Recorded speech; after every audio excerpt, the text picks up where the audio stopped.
How file sharing broke the Internet's first forum. As I pointed out a while back, people love free stuff when it comes to the Internet. Beyond communication, it may be the most popular use of the Internet around. But what happens when a platform intended for communication becomes overwhelmed by free stuff? To put it simply, that's what Usenet is.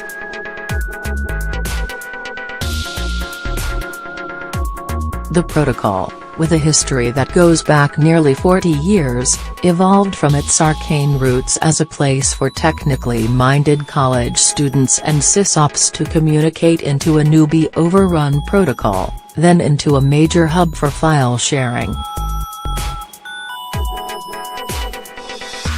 Why did Usenet see its digital role shift so dramatically over time?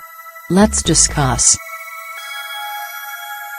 In 1979, two Duke University students came up with the basic idea of NetNews, the service that became Usenet after an array of improvements. Their protocol, originally named A-News before a series of improvements, took advantage of the Unix to Unix copy protocol, UCP, a distributed way of copying files between computers that was built alongside the ARPANET, the network that became known as the Internet. Eventually, it became compatible with it.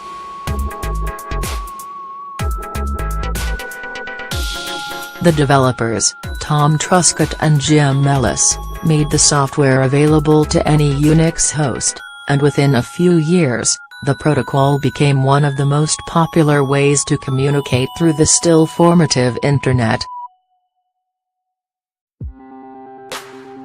Usenet's creation was based around the idea that computers were becoming sophisticated enough that they could be used to hold conversations, and there was plenty of conversation going on.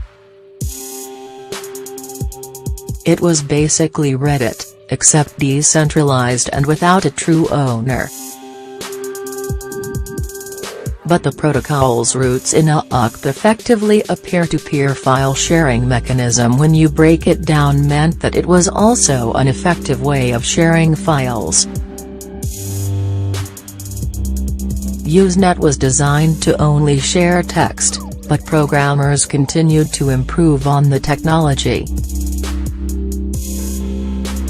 One particularly pivotal figure was Mary Ann Horton, a University of California Berkeley graduate student who was involved in building up UCP's early protocols, and helped create a connection between the protocol and the broader Internet.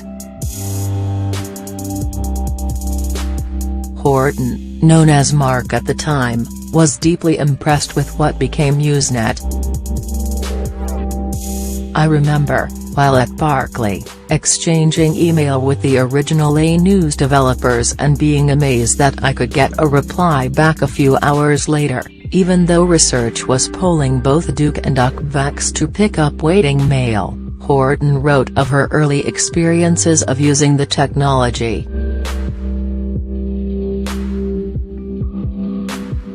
Using her own skills, Horton helped to further shape Usenet and helped improve on the work of Truscott and Ellis. Also around this time, she was responsible for creating Uncode, a piece of software that would become key to the legacies of both email and Usenet. She also created a whole lot of other things, a list of which is here.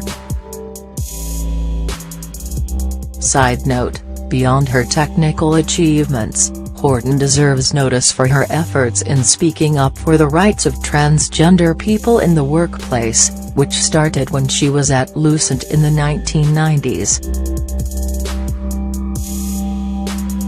She helped set the stage for some major changes in the corporate world, particularly in Silicon Valley, functionally similar to the zip file format in some ways, Usenet effectively worked as a bridge between binary files and raw text. If you ran a Usenet command on a binary file, it would turn it into a jumble of text. Another user could run a decode command to turn the file back into a binary format. This came in handy because it allowed for email attachments, as well as to distribute binaries through what became Usenet. Now, you might be wondering how this all works. To explain, here's an image of a cat preparing to eat a dandelion. As shown above, the image is directly embedded into the article as text, using an encoding approach called base 64, which is a descendant of sorts to Usenet. The file is effectively a long block of text that's too long to share in its raw form, but one section of it looks like this. Your web browser is smart enough to decode these blocks of gibberish, allowing it to recognize that the text is actually a binary image. It takes commands that wouldn't generally be human readable and makes them work in that system. The fact that the text is gibberish, by the way, makes base 64 a somewhat common vector of attacks on the web. For example, it was used in the recent malware infiltration of the popular cleaner utility software. Now, Usenet wasn't perfect. The text encoding was somewhat wasteful, adding overhead and making the encoded text files more complicated than they needed to be, and the idea has been improved upon since.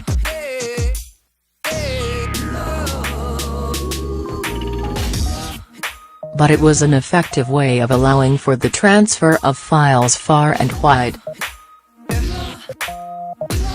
It was particularly great for the distribution of files through Usenet, as the encoded files would transfer from waystation to waystation.